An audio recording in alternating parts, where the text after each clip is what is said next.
Shalom, all praises, honor, and glory unto Yahweh, Bahasham, Yahushai, Bahasham, Racha, Kodash. Double honors to the elders and the apostles of Great Millstone, and salutations to all you sincere King.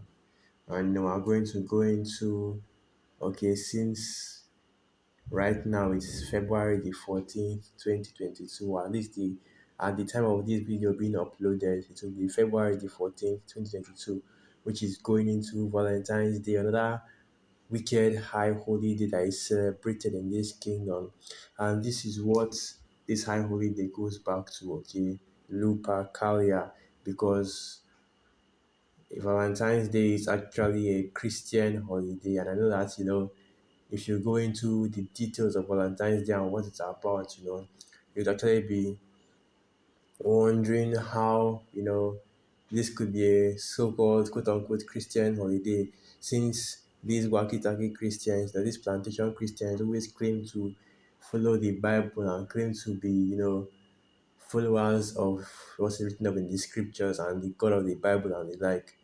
But yet, they still celebrate, okay, this wicked high holy day, okay, and they're the ones that actually made it a global thing, okay. This wicked high holy day that is Valentine's Day, and it goes back to paganism, like all the other Christian high holy days do, okay. It all goes back to paganism. It goes back to the Greco-Roman traditions, Lupercalia, Saturnalia, okay, the spring festival that celebrates Easter, okay, which Easter, of course, as well goes back to, the goddess of the sun, Astara, Ashtoreth, the different Ishtar, the different names that deity has been given by different cultures. And now what we are focusing on is Valentine's Day and the pagan origins of Valentine's Day, which is Lupercalia, all right, because something that you realize is that the Christianity as a whole, modern day Christianity, specifically the Roman Catholic, the RCCC, I guess, they are just basically the revised Greco-Roman religion. All right, so you have, your Zeus, your Zeus, the different pantheons of the Greek religion. All right, because that's basically the gods that you Christians are worshiping without realizing it, though their names have been changed. Okay, but that's what it's going into. But now let's just get a little bit of a little bit of the history concerning this Valentine's Day and what it goes back to, which is this celebration right here of Lupercalia, and all the things that it boils down to, all the things that it involves. Okay, paganism, fornications, sacrifice, on unlawful sacrifices, and so on and so forth. So now, this is the article right here, Lupercalia Ancient Roman Festival. Lupercalia Ancient Roman Festival that was conducted annually on February 15th under the superintendence of a corporation of priests called the Luperci. The origins of the festival are obscure, although the likely derivation of its name is from lupus, which is the Latin for wolf, has variously suggested connection with an ancient deity who protected heads from wolves, and with the legendary she-wolf who nursed Romulus and Remus as a fertility rite.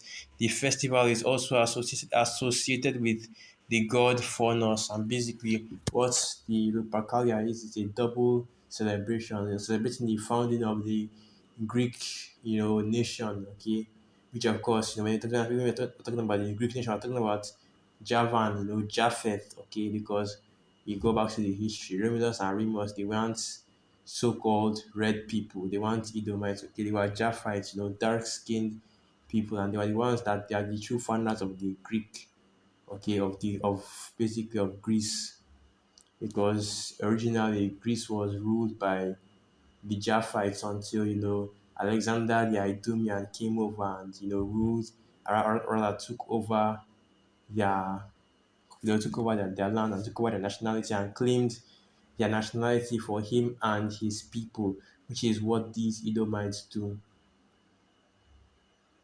So continuing on, and it reads, each Lupercalia began with the sacrifice by the Luperci, which are the priests, okay, the pagan priests that are presiding over this Lupercalia, of goats and a dog. After which, two of the Luperci were led to the altar. Their foreheads were touched with a bloody knife, and the blood was wiped off with wool dipped in milk. The ritual required that the two young men laugh. The sacrificial feast followed, after which the Luperci cut thongs from the skin of the sacrificial animals and ran in two bands around the Palatine Hill, striking with the thongs at any woman who came near them. A blow from the thong was supposed to render a woman fertile. And in 494 CE, the Christian Church under Pope Gelasius I forbade participation in the festival. Tradition holds that he appropriated the form of the rite of the feast of as the feast of purification, celebrated on February the 2nd, but it was likely that the Christian feast was established in the previous century. It has also been alternatively suggested that Pope Gelasius I replaced Lupercalia with Saint Valentine's Day, celebrated on February 14, but the origin of that holiday was likely much later. And so basically, what this is was not quite deflection, because you ask the Christians about the origins of this Valentine's Day, and they'll tell you that it doesn't go back to Lupercalia. That the actual Valentine's Day was actually the actual tradition of Valentine's Day was far far later into the there was actually there was actually a little bit later than or after this whole Lupercalia. It wasn't based off Lupercalia. It was based off other things and other practices in the Middle Ages and the like, which is the deflection that these Christians usually use. But yeah, you really, if you have understanding, you will know that this is exactly what Valentine's Day, this whole Valentine's celebration goes back to. And although they've changed some of the traditions, okay, and they've removed many of the pagan practices within it, okay, this holiday still comprises of the same thing, which is going into paganism, going into pagan worship, and going into, you know, the different practices that are being done in that day, okay, because when you celebrate these high holidays in this kingdom, you're actually celebrating it or sacrificing, you know, all the gifts you buy, okay, and the celebrations are being done to idols, okay, the various idols that are being celebrated in this kingdom, which is going back to the furnace, going back to Cupid, going back to the different gods that are being celebrated in this time. So now let's get some precepts, okay? And the funny thing is that Jake is all ready to celebrate this Valentine's Day, February 1st, yet, and I'm seeing okay adverts. Jake is sending me different images and different posters going into celebrating Valentine's Day. Buy the perfect gift for your loved one to show your love during this Valentine's Day, giving you and going back and also gifts wrapped in a heart shaped present. And that's heart shaped. The one I'm talking about is one that is kind of like a triangle, but the top is like it's looks like a M. Okay, the heart shape going back to I believe it was Aristotle that made that when he made this anatomy of the heart, that he drew it in a heart shape similar to that. Okay, that's what that goes back to, and you see all the different pagan connections to these high holidays that are being celebrated in this kingdom. Even though in the scriptures it clearly tells you not to not to learn the way of the heathen, not to go after other gods, not to follow in these practices, okay? And it's not just Jeremiah 10 verse 2 that you bring out for these various to show this, but also different precepts going into the exact same thing. So I'm going to have to go. I'm going to start with Jeremiah 10 verse 2, and then we'll jump down and look for other precepts going into the exact same thing. So Jeremiah 10 verse 2, thus saith Yahweh, learn not the way of the heathen, and be not dismayed at the signs of heaven, for the heathen are dismayed at them, And this Lupercalia is also going into a celebration to welcome in the spring, okay? A celebration right before the spring, and basically what it is fertility all around. Fertility for humans, fertility for animals, even fertility for the crops, okay? It's a celebration, it's a festival to celebrate and to pray for fertility all throughout the land, okay?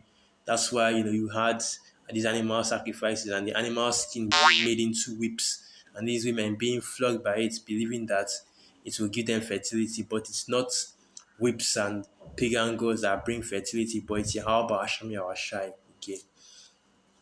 So anyway, continuing on, learn not the way of the heathen and follow not after these idol gods. Let me get this precept right here. In the book of Exodus, the 20th chapter, the easiest one to bring out. So this is the book of Exodus 20, verse 3. Thou shalt have no other gods before me. Thou shalt not make unto thee any graven image or any likeness of anything that is in heaven above, or that is in the earth beneath, or that is in the water under the earth.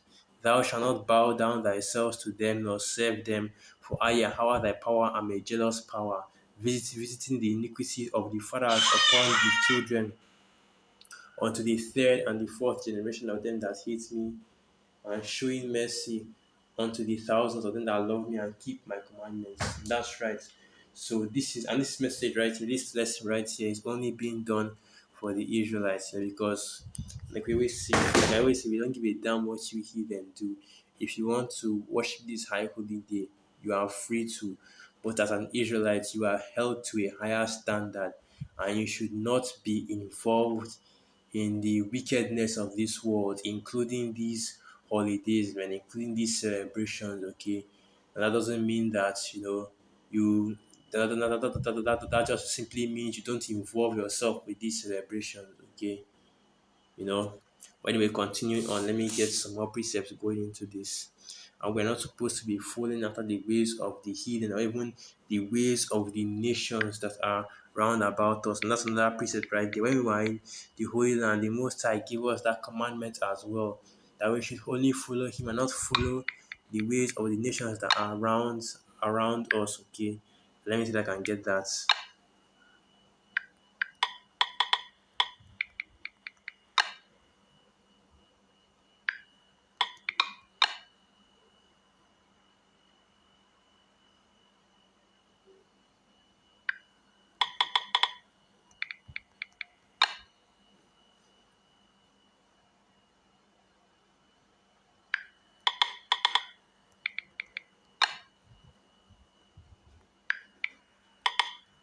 So I can try to look for the precept.